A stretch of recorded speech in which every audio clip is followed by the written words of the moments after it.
Hello, everybody. Tommy Whitehead here, the founder of the Building Success Summit coming up on April 14th and 16th. I'm joined with the co-founder, New York Times bestselling author, Shirley Jump. Hi, Shirley. How you doing? Great to be here. And Yes, another great webinar that we're going to have. absolutely. We're very, very excited. And I'm crushing a little bit. I'm a little fangirling here because we have the voted best radio personality in Tampa Bay, Scott Tavlin himself, on the show. How are you doing today, Scott? What an honor just to be able to pop on with y'all. I'm doing fantastic and I'm very excited for what y'all are putting out for this community. This is going to be so fun. And what's We're more excited you're impressive going to be about a voice at it too. I'm so excited. I interrupted you, Tommy. Sorry. no, that's okay. What's really impressive is Scott's been going probably since Oh Dark 30 this morning because he hosts his show very early. And for those of you that don't know radio talent or have been on the radio, if they've got a 7 o'clock broadcast, they're there a lot earlier than that prepping. And so he's kind enough to film this in the later afternoon with us. So we're very happy to hear you to have you here, Scott. And we want to first of all say welcome and give us a little hint of what you'll be talking about in your keynote at the Building Success Summit. Well, this is the perfect event to talk about this because as you talk about me being a radio host, I have been the average dude with an extraordinary attitude. The dream of becoming a radio host was literally just a dream that I drew out on a piece of paper. And at a young age, when everyone was telling me that that's impossible, you're never going to make money doing this. What makes you think you're going to be famous? And deciding to trust my gut, to trust my dream, and to take that step towards something that at one point seemed impossible and turn it possible, for me, it has been something that has unlocked something deeper. It's something that just drives me every day to find out what is that fear that has been holding me back. But more than that, discover what is the true purpose of what you're going after. See, I was just the radio kid, but I knew I had a bigger dream, and that was to change people's lives. And so now I help people in transforming that impossible goal, and I help them turn it into a reality. See, a lot of us, we get mixed up. When we have an idea, something we're really excited about doing, we make the mistake by asking how. And I learned really early on that if you ask how, you'll run right into a brick wall because there's an infinite amount of hows: how to lose weight, how to get a new job. But I discovered that it was never how, it was who. It was who could you get in touch with to get you one step closer to the goal? Who could you follow in their footsteps to put you in that seat of success? And then beyond that, it And was that's exactly what the Building Success Summit's all about, right? And I Absolutely. see I see a 26.2 sticker behind you there. I do half marathons. I've done a half Ironman. And that's kind of what you got to do, right? You got to find the right coach, the right person to help you accomplish. And when you start a marathon or you start running, period, it seems impossible to do. yes. So just that inspiration of being able to go after your dream. I'm also in a media type related job, and it is everybody tells you nobody gets to do this. It's like less than 1%, Yeah. but we can all be 1% of that history if we want to be. Absolutely. And that's what drives me. I discovered it Mhm. was, who could I get involved with? But also, what I do is I make sure that I always have a purpose behind what I'm going after. It's the thing that has driven me to become the radio host that I'm so grateful to be, the one that was voted best in Tampa Bay. But beyond that, it's the 26.2 miles that I've run to raise over $10,000 for Metropolitan Ministries. It's the purpose of what drove me to do a full Ironman to make sure that we were feeding families here in Tampa Bay. And it's understanding that without purpose, without a why, that's where the Mhm. dreams die. And so what I get on stage and what I coach people through is I tie in what is the real thing that is your reason behind going after this next level. How do we make sure to tie it in that every day you're waking up, you understand that when that first barrier pops up as you're going after the dream, that's your sign to tie even deeper to why you're making this happen. It's the reason why you're going to the summit. It's the reason why life's about to get a lot better. And now I get to help tie in to how deep that real purpose is. I know I got people watching me from up above and they're driving me forward to make sure that I help others understand why they deserve their life to change. And I'm so grateful that this summit is going to actually do that for people. We are That, too. yes, that's incredible. This passion, did you always have this drive? Did you pop out of college and get onto a radio station and then they like just go? Or is this something you just kind of developed?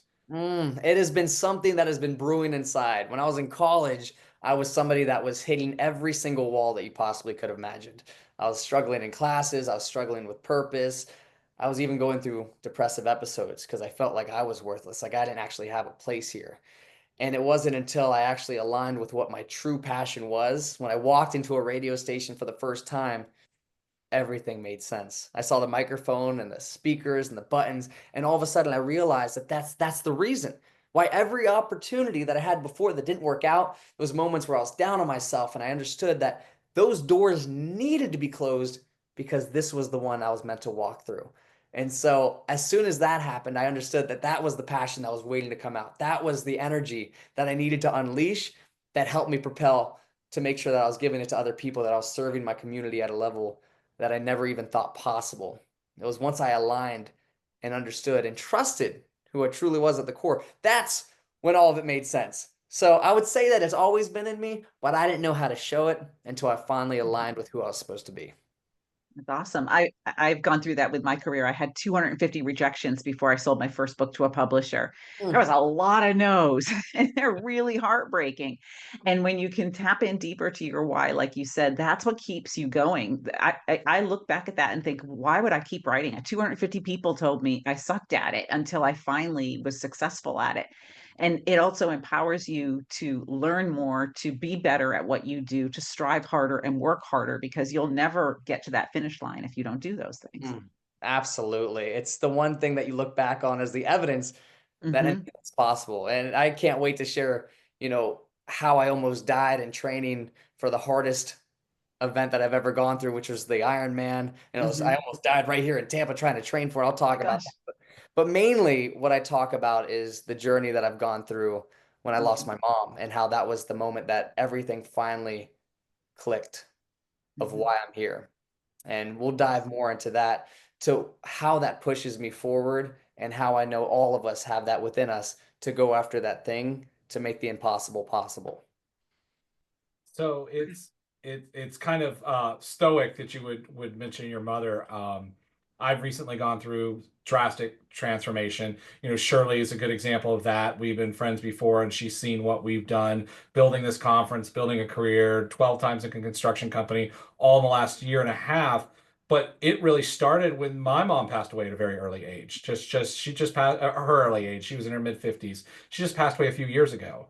And I think that I used that fuel instead of being depressed by it. I grieved, but I used it as fuel to do and be better. Mm, And when I hear other professionals like yourself saying, "Hey, yeah, I didn't get grief stricken. I used it as fuel to make somebody proud." That's big, because there's, like you said, doors keep closing. A lot of people don't keep looking for doors.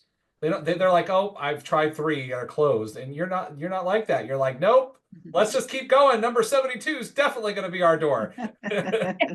Yeah, so many times we think of the doors that are closing as life telling us not to go for something. But really, what I've always imagined is it's actually life pushing you toward what you're actually meant to do. And I know is, if you're seeing this right now, that's what you're feeling. You're feeling like something needs more. I deserve more. You have three people watching you. You have the people that are looking up. Maybe they're your kids. You have the people in the mirror. That's yourself reflecting back. And then you have the people that are above, that are looking down on you, telling you this is the moment.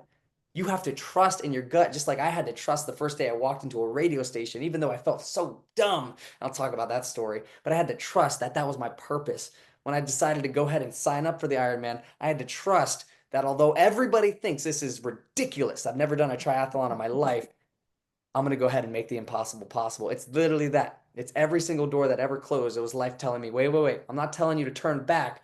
I'm telling you to keep looking, keep moving forward. That's the door you're meant to go through the entire time. See, that proves you're twice as crazy as me, because I only did a half Ironman. I did not do a full. I was like, okay, I'm one and done. That was good enough. Whenever you want to train together, Shirley, we could Yeah. train. We could go ahead and I'm do it only getting together. older here, Scott, not getting younger, so that's fine. But I think we're going to have to pull out the tissues for your speech at the Building Success Summit. Yeah. And I'm really looking forward to it, because it seems like we all have a lot in common here, and you're going to hit on a lot of common denominators for the people in the audience. Yeah, the goal is to make sure that you understand that you have a reason for being here, and my Mhm. job is to make sure that you see it. So at the end of this, you'll understand what your true purpose is, and you'll have a whole new look on what this next chapter of life is going to look like. That's incredible, Scott. So if you want to come out and hear Scott's message, if you want to meet him in person, shake his hand, talk to him, tell him your story, he's the kind of guy that wants to listen. He's the kind of guy that's going to tell you believe in yourself. And that's what this conference is. It's about building your success, taking you to the next level, not letting other people hold you down. So April 14th through 16th at the Raymond James Stadiums. You want to grab your ticket, look in the links below, grab that. It's not that expensive for 3 days worth of incredible connections, education, and experiences. And Scott Tavlin. So thank you so much for being on there, Scott. We will see you at Building Success, April 14th through 16th. Thank you.